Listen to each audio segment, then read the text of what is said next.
My name is Garrett Sims. We have a very special episode of Sports Time Out for you. This week I sat down with Coach Conner Greer of the Wellington-Napoleon football Tigers. He is the offensive defensive line coach for the Tigers over there and helped them out a lot with their successes. So it was great to talk with him and get to know a little bit more about him, and I can't thank him enough for his time. With all that being said, let's get into the episode right now. My name is Garrett Sims. We have a very special guest with me, Coach Greer. He helped coach the Wellington-Napoleon football Tigers this year, and I just can't thank him enough for joining me today to talk a little bit about himself. Yep. Thank you for having me. And I just kind of want to ask you, sir, when did you figure out you love the game of football, and what kind of passion do you have for the game? I've been playing football, man, just like every kid, since I've been a little tyke. Flag football, tackle football, and work. My grandpa's a Hall of Fame coach. He's been a Hall of Fame coach forever, and then just got inducted to a new Hall of Fame. So it's kind of just in our blood, I've always loved football, I think, but coaching here has found a new love, I think, and it's kind of blossomed a little bit more. Could I ask you your grandfather's name and where Yeah. he coached at? Yeah, Brad Gaines out at Oak Grove. Oh, that's... And then Oric, Avila, Ray Peck now, so he's been everywhere under the sun. And so, just to kind of go back a little bit, high school football at Oric, what was that experience like, and what did it kind of teach you? So, starting off, man, it was we had some of those rough days down at Oric, 0-10, 0-11, or whatever. The next year, I think my sophomore year, we got our first win that wasn't, a normal season win or whatever, first conference win, I think with Concordia and then Lone Jack later on that year. And those two wins kind of fueled some fire, for our program throughout time. My senior class, I had me and three other kids that were, just kids that really put our heads down and did the work and tried to set the tone there for Oric. And by senior year was our first year of going 8-man, and we were playing for a state semifinal, man, and things had just changed over time, What position did you play, and what do you think some of your best strengths were? I was all over the line, like I said, 8-man senior year, so switched to guard specifically. I mean, we don't have tackles, Yeah. I was kind of in and out between guard, center, tackle the other 3 years. It just kind of came naturally to me, how the plays flow. Offense has always been my thing, and I can just look at an offense and just tell if something isn't right or tell if something went really, really right and kind of highlight those things. I think that helped me through my playing career, big time getting to second level, knowing who to let come free if we have to let someone come free on a pass play, I'd say that just those, and as said before, the football in my blood, I'd say are my two biggest strengths. And to kind of ask you, what was the next step for you out of high school? Did you go next level? Did you play next level? And then did that kind of light a fire for coaching? Yeah, I went, played out at Baker University in Baldwin City, Kansas for 2.5 years. 2 years, I guess, counting in the summer before. Ended up telling myself, it's probably time to give up after a knee and a shoulder injury. I was under the direction of Coach Mitchell Browning out there, and I mean, with the research that I've done on him over time, and whatnot, I've found out that he's pretty well known across this great nation. If you're an offensive line coach, you know who he is, and man, just the stuff that he taught me over time was so beyond anything I ever thought football-wise. It just broke things down to a next level, and things like steps, hands, eyes, body placement when it comes to what number you want to aim for on their jersey and things. Just everything was fine-tuned. Everything was perfect, and that's kind of how I try and coach myself. Coach Browning was a little more old school. Definitely had his way with words and the way he talked to players, and I'm not as much on that old school get into people's side, but we're going to get things done, and we're going to get them done the right way, and I'm not going to accept anything else. And I kind of learned that from him, and I credit that to my time at Baker University. Yes, sir. And was there any particular moment you knew that coaching was going to be kind of like football and that it was going to be in your blood and that this was going to be something for you? And then I was going to kind of ask you, how did getting hired at Wellington-Napoleon kind of happen? So, man, I mean, the more you talk about it, the more it all kind of connects together. I've always seen my grandfather coach. I've always been close with coaches because of, who my grandfather is and just the names and how they spread around coaching.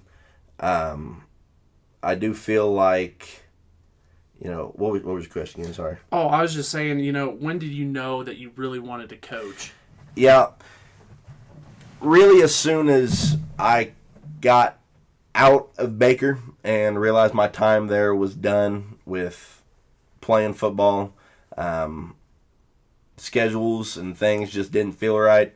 Playing football your whole life, you kind of feel like you have a schedule. Yeah. And getting out of that, your life just changes, and it didn't feel natural, I guess you could say, And then my grandfather actually coached Coach Hampton out at Oak Grove. I can't tell you when that was, but we'll all three see each other tomorrow, the Chiefs game. They still hang out weekly and talk weekly. They're coaching together girls basketball right now. He kind of gave Andy, a little, hey, I know you're needing somebody at the offensive line position. My grandson has been talking about, if it ever comes up, he'd like to coach, and things just came into place, and puzzle kind of pieced together, and it worked like that. So that's awesome. And to kind of ask you, what was your first impression? You're from Oric, so you meet these Wellington guys, classic I-70 rival. Yep. What was your kind of first impression of these kids and, getting to meet them? Man, the culture at Wellington-Napoleon High School, I mean, I guess I've spent, the most time at Oric and at Wellington. I'm dating a lady who coaches at Santa Fe right now, and I mean, they've built a culture around at Santa Fe too, Every school that I've been to in the conference, I just look at Wellington and think, this culture set, this picture is in mind, and, we're going to follow it. It's just how it is. They set themselves aside from, I feel like, everybody in the conference when it comes to not accepting anything less than the absolute best that each kid's going to put out, and day one when I walked in, Coach Hampton had that, in those kids' mind. We've got unfinished business we're going to take care of. You were at practice at all this year, you heard it, unfinished business. And that was taken seriously, Just the intention behind doing things is so intentional at Wellington. It's awesome. And you kind of mentioned the cultures, and I wasn't going to ask you this till later, but how cool is it that, moving down to 8-man, we are getting these traditional rivalries back and what it means to these schools to play Oric and Wellington-Napoleon, the Rumble on the River?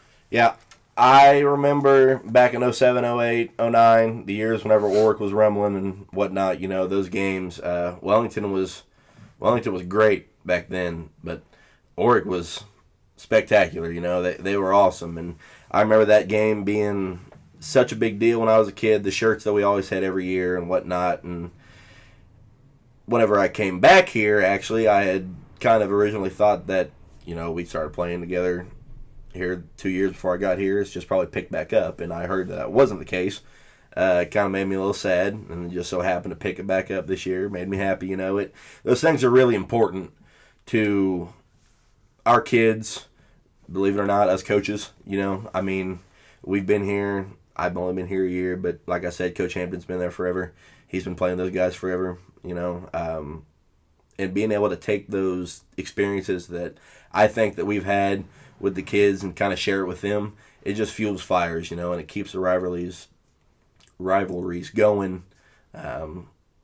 Just very important, I think, that these schools are getting back to playing each other. And, to kind of ask you, what position groups were you responsible for this year? I know it was offensive, defensive line, but, right. What type of goals are you trying to instill in them, and what type of lessons are you trying to teach? We're just going to work harder and be more perfect than the guy across the ball. We aren't worrying about who we're playing 2 weeks from now, who we played last week. We're not worried about college offers right now. We're worried about putting our foot in the ground and getting our hand on our guy, before he does. I mean, taking football and making it simple is so beneficial to, I feel like, the kids that we're coaching and even ourselves. There's really no point in over explaining, I feel like, or trying to overcoach and whatnot. The kids know what they need to do. These kids are smart kids. They watch college football. They play video games. I know it. They know how to get the job done, but I'm just going to make sure that we do it perfect. Yes, sir. You know. And, kind of looking back at this season, but for you, what was so special about your first season with Wellington? And just kind of take me through that. I mean, coaching with Coach Hampton, having the opportunity, being around him my entire life was something that I'm not ever going to be able to, I think, top. That was one of the greatest experiences, and being able to hopefully do it and continue to do it next year and throughout the years is it's awesome. My 3 offensive linemen that I had starting this year, really my entire offensive line, but the 3 kids that I had up front this year that started with Wyatt and Archer and Rustin, those 3 man just it made it feel like sometimes I was being coached, just by them kids. They were so coachable. They knew exactly what was needed to be done. The playbook came to them like they'd been studying it for 4 years, and they had been. They've been, I think, 2 or 3 year starters, and they took it serious, and kind of set the tone, I hope, for the next 3 that'll be up, and then we'll just continue the pattern. And you're the type of guy, you bring a lot of energy on the sidelines, and I bet that means so much to the kids. So where does that energy come from, and, what does it mean to them? I just love football, man. I like to see whatever team I'm on win. I love to win. I don't like to lose. I think that's a lot where it comes from. It's not liking to lose. Taking off the cool jacket, I guess you could say, is something I'd always heard. Taking off the cool jacket and celebrating small wins, or patting yourself on the back. I try to explain to these kids, we're working you hard. We're for sure gonna get into you. Make sure to celebrate those things, and I want to show them that I'm not just saying that, I'm celebrating too. I'm happy to see what we went through in practice go through successfully, and I'm happy to see us score a touchdown. It's just back to the blood, man. I just love football. Yes, sir. And, so I want to ask you about 2 particular games throughout this season, but the Norburn game. And, I know you guys lose the first one. And, what did that game teach you early on? And then going into the second one, what did it mean to beat them and win the district title? I have always heard, and I completely agree with, it's hard to beat a team twice, in season. I'm never glad to lose. I just told you that. But if we were going to lose one, that was one I am glad that we ended up losing that year. They've got a spectacular program over there, an unreal kid in Brody Pfeiffer. Those kids, man, know how to play some football. And I think that second week, when we ended up going out there, we thought that we knew how to play some football too. And, we did, but not at the level we needed to be competing with top 5 teams like we had in Hardin, North Shelby and things like that, and teams like that. Whenever we ended up taking those 2 losses earlier in the season, I think that kind of kicked us in the butt and made us realize, we need to be perfect, and we need to get the small things right, because those small things lead to big successes, and I mean, we did. We went on a run this year and played spectacular. The kids did exactly what we asked them to do, and some more, and by the time that we had gotten to that second time of meeting Hardin, I remember Coach Hampton speaking to Johnny. I think it was this game, might have been Concordia, but regardless, this game on, man, these kids were just ready for Friday. That you could just tell. They were saliva at the mouth. They were ready to go. And that's what I love about you guys, and I'm just, you watch them throughout the season. I think it's such a credit to you guys how they improved every week. And after that North Shelby loss, you guys enter conference, and you guys whoop up on conference, and so end up winning conference. But I think that's a credit to you guys and how you got them better and better each week. And I know that's on the kids too, but I really thought that every week they truly improved. You guys end up winning conference and to win a conference title is so huge, but in the I-70 conference, what do you think about that? I know that, oh man, this is our first conference title in a long time. I want to say 7 because district was 12. Yeah, district was 12, that's right. Being able to bring that home is just great, number one, for the kids, but for the past, I have hung out with kids and been friends with kids from Wellington, my whole life. I started playing baseball in Wellington in the 3rd grade, so to be able to bring these things back and kind of stomping on the conference, and sitting on the throne this year, it's really nice. I hope, that I and the other coaches and the kids made, the town of Wellington proud in doing that, and the school, because they should be proud. Just very happy and thankful that we had the opportunity to bring those two back. Yeah. Yes, sir. And I know you kind of talked about you've known Hampton for a long time, but being under him this year, I just wanted to say, did you learn anything from being, under him this season, and vice versa? Did you teach him anything this season that maybe he didn't know? Oh, I'm sure I taught him a few things. I hope that they were all good things that I taught him. I'm sure that they were all just more connections to Papaw was all it was, But I mean, we could sit here all day and talk about what Coach Hampton has taught me in not even a year, just truly organized. I mean, an awesome head coach, that really is.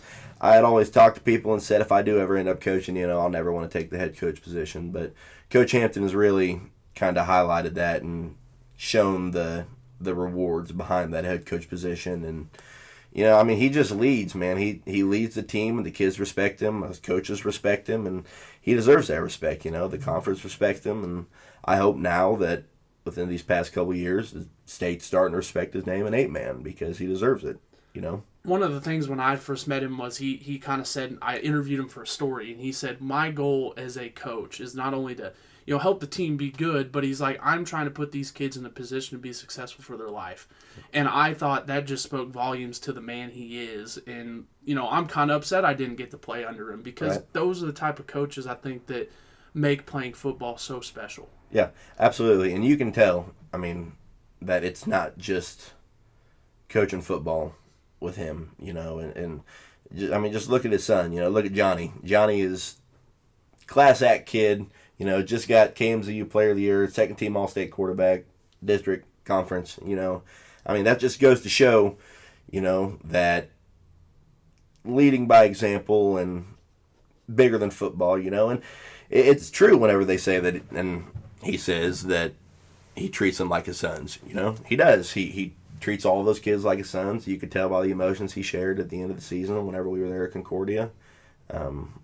Just really, truly, like I said, caring and just an awesome, And I know you said it there, you kind of don't want to be a head coach, so I just kind of want to ask you, what's your kind of future in coaching? I hope you stay at Wellington for as long as you can, but I just kind of want to ask you what's kind of in Coach Greer's future.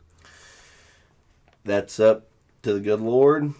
And then as far as this next year, Coach Hampton, I would love to be at Wellington again next year. I think I've talked to the kids. The kids seem like they'd like me there. I've kind of got my feet on the ground, and I want a foundation there with the Tigers to be made. And, next is track season, I guess you could say, there at Wellington-Napoleon. But as far as football, we're going to just keep riding the train that we were on last year. Yes, sir. And kind of getting to the end here, but, I just want to ask you, with these seniors and even the juniors coming up, what's special about your relationship with them, and, what does it mean to have, such a group of hardworking kids? I remember back in my days of playing, I was under Coach David Rash. Now he's, last I heard and remember, he was D coordinator out at Richmond. Coach Matt Herzog.